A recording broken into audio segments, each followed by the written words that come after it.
Right, I'm going to try and make this as short and sweet as possible without going on about too much riff-raff and blah-blah and hoo-ha that we've been seeing in the news and we've been hearing about. And we've been hearing about from people like Vaping with Vic with some of the information with regards to the recent bans that are going on, with discussions that are going on with regards to flavours, all the other things that are going on. You've probably seen bits and bobs floating around and a lot of discussions going on.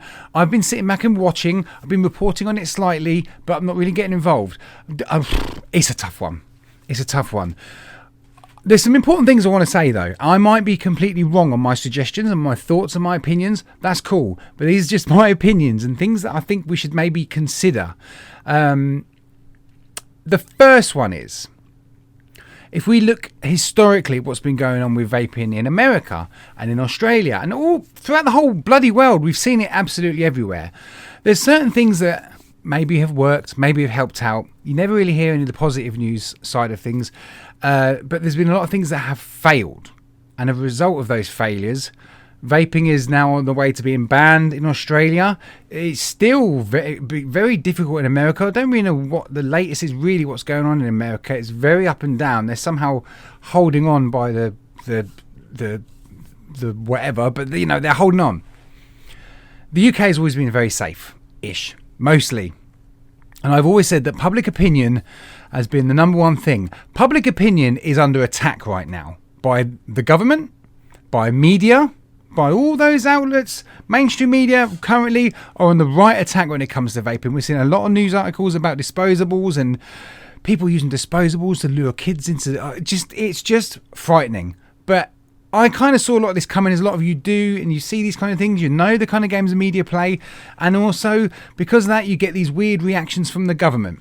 We've seen UK VIA completely fail at representing their organisations the right way, meaning disposables are getting banned. That's going to have a massive impact on the industry. It's going to have a massive impact on businesses that have been selling disposables.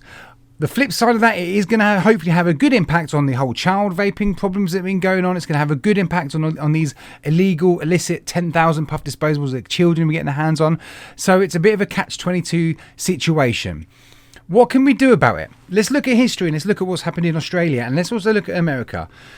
The first thing, and it's something that keeps coming up, and I don't want to be a neckhead about this, but it's just what keeps coming up, and I've seen this for years and years and years about writing to your MP. Sure, writing to your MP, but hopefully get you some awareness. The MP, whoever your local MP is, you can find her online. You send them an email or write them a letter saying, oh, I vape and I like flavours and blah, blah, blah, blah, blah, blah, blah, blah.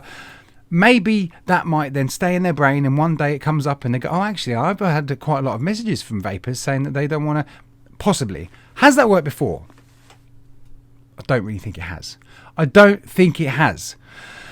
We're at a very interesting stage here in the UK where we're not really sure what's going to happen. We're hearing bits of information about what's going to be going on in the next 6 months, 12 months, 2 years, but we're kind of unsure. We've been resting on this backbone of NHS and 95% safer and the Royal College of Physicians and all this kind of stuff for way too long. It's time we genuinely got organised.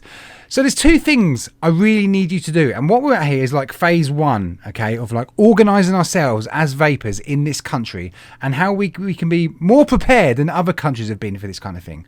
The first one you can do, and this is probably the very simplest one. Yeah, it's very simple. Go on Facebook, search for the UK VCA. It's the UK Vapors Community Association.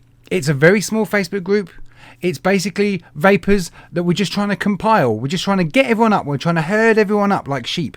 Herd all the sheep together. It's all in one place. It's going to be a good source of information. People are going to be able to share information, anything they find out or they hear from the government or from the media. We can share those things, discuss them, kind of have a plan of action. There is no big leader in this. This is a community. This is you, me, and everyone else clubbing together, putting our thoughts together, becoming a bit of having some kind of weight in this community we're part of, in this industry that we're part of. The second one, I need you to help with the recruitment. But I want you to do something different. I don't want you to send letters to your MP. I want you to send letters or emails to the vendors that you buy from. To eSig1 and Vaping 101, sorry Andy, and any other manufacturer. Maybe avoid China because you're not going to get a response. First of all, it's Chinese New Year, and second of all, they're not going to give a monkeys. But UK brands that you buy from regularly, maybe being a long-term customer, I want you to ask them what they're doing. What are they doing to help in these current problems that we've got? Have they got any plans? Are they part of UK VIA? And if so, how much are they paying, and are they getting what they want out of it? Because that's really interesting. But really, we need to club together now. We need to know what these brands, these products that we're buying, particularly those that have been selling disposables for the past few years and making a lot of money out of it, what are they doing now? Now that disposable being banned, what are they going to do, and what do they want to do? Are they just going to sit back and just not bother and just let their industry fail, let their business close? Because that's possibly what's going to happen if they don't buck their ideas up and get on the same side. Because we're the ones that have been sending them money and paying for things for a long, long time. Maybe don't send emails to this very small businesses, the small niche e-liquid manufacturers that, you know, do it in very small batches, because they don't earn great deals. So sure, we don't expect them to fund big things, but I really think we should club together, and we need as much help as we can. We need these bigger businesses that we've been paying for products for many, many years that have made a boatload of money out of us. So just drop them an email. Just out of interest, I've been buying from products from you for the past few years. Always happy with the service. What are you doing about the recent problems with disposables and with the potentials of flavour bans and things like that? What are you doing? Are you helping any organisations? Are you happy with the funding you're giving to these organisations? We need to know these things, and you have a right now to ask questions of the people you buy from. Now, sure, I don't expect any big e-liquid or vape shop or anyone like that to all of a sudden fund this huge kind of opposition against the government and fight it, because that's going to be a crazy amount of money. And, you know, a lot of businesses can go, well, if vaping's banned, stuff it, we'll just close. You know, just call it a day.